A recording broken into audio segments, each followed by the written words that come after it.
এখন ওই জায়গায় পৌঁছাতে হলে আমাদেরকে কারিগরকে তার মেশিন, তার সুতা, র মেটেরিয়াল, তার রং সবকিছুর মধ্যে পরিবর্তন আনতে হবে।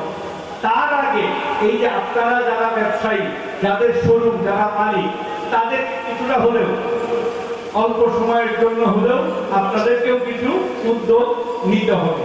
বাইরে থেকে আমরা সাহায্য সহযোগিতা করতে পারবো। আমাদের প্রশাসন আপনাদের পাশে থাকে। মাননীয় প্রধানমন্ত্রী সবসময় বলে ব্যবসা করবে ব্যবসায়ীরা, সরকার তার সহযোগিতা করবে। এবং বাণিজ্য মন্ত্রণালয় একটা উদ্যোগ নিয়েছে যে তাদেরকে কিভাবে অনলাইন প্ল্যাটফর্ম, তাদেরকে কিভাবে বিভিন্ন মেলার মাধ্যমে এবং তাদের এই উৎপাদিত পণ্য শুধু দেশে না সারা বিশ্বে যেন আমরা পৌঁছে দিতে পারি, সেই জন্য আমরা লজিস্টিক ব্যবস্থা করেছি।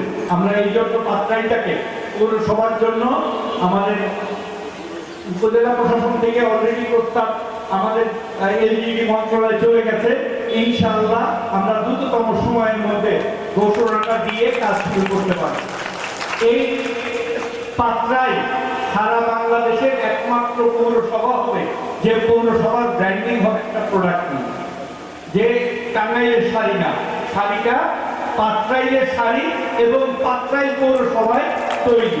এটাই আমার স্বপ্ন এবং এটাই আমার লক্ষ্য। আমি আপনাদের সাথে কথা বলেছি, কারণ এই হাতের কাজের উপরেই কিন্তু দাম। যেদিন এটা মেশিনে বাড়াতে হবে, ডিজাইনের মান কিভাবে বাড়াতে হবে, এবং সেই আপনাদের সাথে যে কমিটমেন্ট আমার ছিল, আপনারা যারা এখানে এই উদ্যোগটা, যারা নিজেদের টাকা বিনিয়োগ করেছেন, আগামী আপনারা ব্যবসা ভালো না করতে পারলে আমাদের কোন উদ্যোগ সফল হবে না।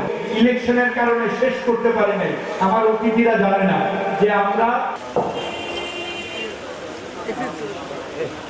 চলে যান পর্যায়ক্রমে দিয়ে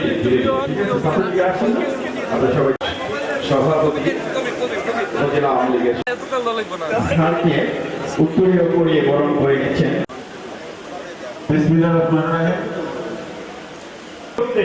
এবং কোন জায়গায় তৈরি হয়েছে সেটার দাম কিন্তু ভিন্ন হয়ে যায়।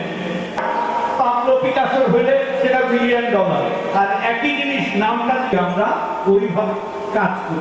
আমাদের এখানে এই বিভিন্ন কেউ 50 টাকা করে, আবার কেউ কিন্তু কোটি টাকার কোনো কাজ হবে, সেটা আপনাকে ঝুঁকি নিতে হবে এবং ঝুঁকি নিলেই বিজনেস কাউন্সিল বাংলাদেশ এলপিসিবি আমাদের মাঝে বীর মুক্তিযোদ্ধা খন্দকার ফজলুল হক সাহেব, আমাদের নবনির্বাচিত চেয়ারম্যান শ্রদ্ধাভাজন বড় ভাই